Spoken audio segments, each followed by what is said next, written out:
And kickboxing mentor, Mr. Jemal Hasan. Jemal, how are you this evening? Good, very good, excellent. Jemal's had some magnificent champions through the stables of Broadmeadows and throughout the decades. Can you rattle off a few names for me? We all know one.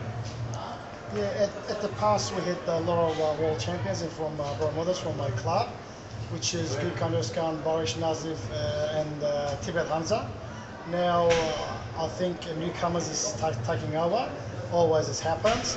Now we've got Raja Abbas is coming, and we've got the Hamed, which is heavyweight, which is tonight. Both of them, I actually feel like to go a bit more rounds so we can see what the boys will do second and third round. But unfortunately, most of these two boys winning the fight with us first or second round, so we're doing good. There's a bit of Gürkan Özkan in Jemal's new stables. They don't go run the distance, do they? They seem to finish very early. That's right. This is the tactic we always use. We try to break our opponent in the first round. We go hard and we hit hard, and we train for that part.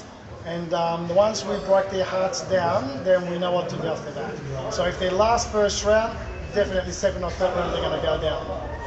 Jamal, do you find it hard to actually match up your opponents in Australia with other promoters and fight cards? So one of the most problem I got, I do try to get our fighters equal in same weight, same experience. But unfortunately, because as soon as they heard Jemal, a lot of champions come out of that club, and I also got a good crew with Ezza Akari who helps me out. We work together for our team.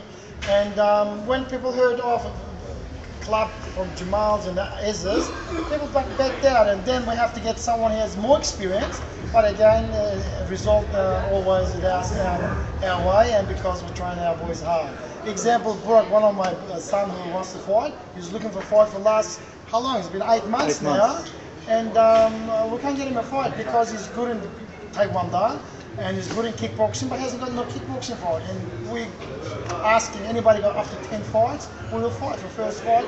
And when they heard from Jemal Hasan that they won the kickboxing academy, and they just backed out. This is third fight he's supposed to fight and they backed out. So it is hard. You've got a great support team, the trainers, Ezza and all the boys, and they've done a lot of justice for you.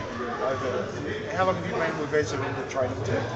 Ezza, he was 17, 16 with me. 30 years. Yeah, about 30 years now. And we've been teaching kickboxing 35 years now. And we can see the supporters. When we come down, we don't come down by ourselves. We usually come 300-400 people with us. So we're thanking for the people who come to support. And our fighters, we got discipline. Kids train with me, they have to listen. And if they have discipline, I don't want them with me. You know, we want dedication and discipline. And when you put all this together, respect, it's all results are going to come anyway. Martial arts is really what's developed the MMA, the mixed martial arts in Jerusalem. People have said to me in the past, Gürkan Özkan is not a kicker, he's a boxer. But I say to them, they don't know what they're talking about. Jemal Stable, well known for martial arts. Yeah, that's true. When you think about Gürkan's time, Gürkan didn't know how to kick.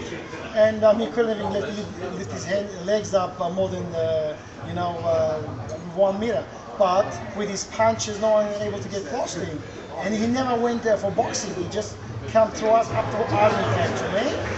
22 years of his start, he got 2 world titles. So MMA, yes, it's coming up. We're watching it. But if any challenge, and it's the money there too, our boys will go and do it too, mate. No problem.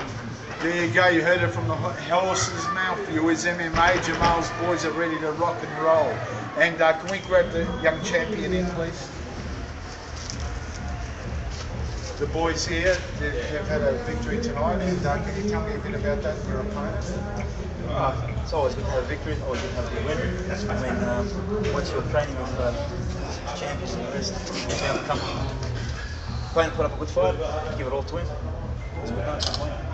How long have you been training with Jemal for, mate? I've seen you around the paddock a bit, and I haven't really paid much attention because I haven't been to a lot of the kickboxing fights, but I know you've been coming up for some time. Yeah, I've been there for a couple of years now, a few years now, 3 years. So.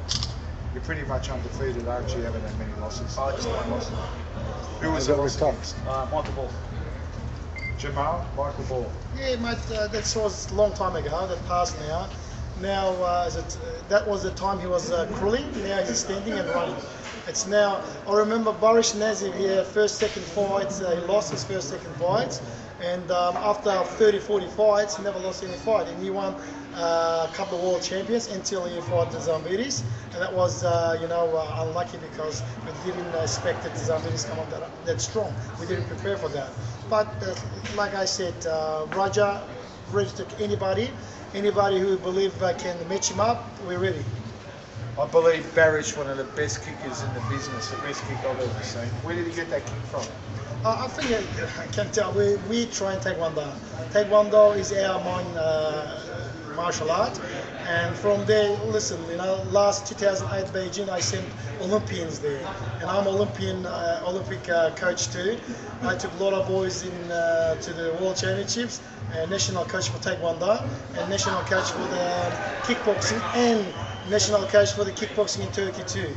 So we can't go wrong, You're a great advocate with the Tariq Solak shows. You really help Tariq along. Without Tariq, pardon me, without yourself and the Solak production, Tariq wouldn't have had the fighters that you had, I believe. Oh yeah, like I said, we are like a team. Tariq done his own part, and I done my own part. We never have no conflicts, and Tariq is one of the greatest show. He's the good, one of the best. We had 2009. We had a show in Cyprus that was broadcasting in 250 million people, all a lot of countries. It was live. So Tariq, without him, kickboxing is a bit low. I think everyone has to share to whoever put a lot of effort in the sport, and Tariq was one of them who did a lot of help to lift the kickboxing up in this stage. Definitely Tariq Solak, the best kickboxing promoter in Australia, without a doubt. The entertainment program, everything that went with it, and the mixed martial arts, the MMA and the UFCs followed the same system. That's right, all the time, and I wish Tariq could put his hand to MMA too and build it up, but like I said, I am one of the best coach. There you go, viewers, we'll leave it at that. We're going to bring Big Ezza in here. Ezza, pop in here, mate. Grab the mic. Just get some film footage here. Say whatever you want. Jump in, Jess. What can we say? Go on. Roger. Say thanks for watching MMA. Thanks, Go in the middle, please. The champion with the belt. Arms around the girls, over the shoulders, biceps, everything. Sexy. Show me something. Jemal, look angry, mate. It's always. Action. And thanks for watching MMA Cage TV. Beautiful. Roger, best. Done.